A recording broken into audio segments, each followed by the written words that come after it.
concerning the Japan recovery effort.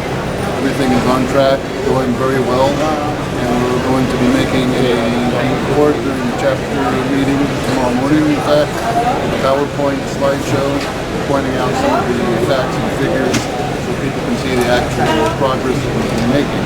So the good news will be basically that inbound numbers are still sluggish, and it's going to take us some time to work on that and get the numbers up. Outbound, however, the great news is, as of August 2011, outbound Japanese people traveling to other countries, outbound has increased and recovered past the point that it was at in August of 2010, which is a remarkable recovery effort. And most importantly, we want to thank everyone for your support, for the PATA Foundation donation that we made.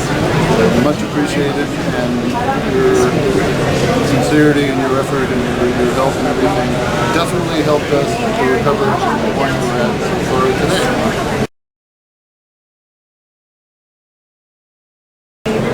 On behalf of PATA Japan chapter, we'd like to thank you for your warm kindness and support. And we are ready to welcome everybody now and open to everybody.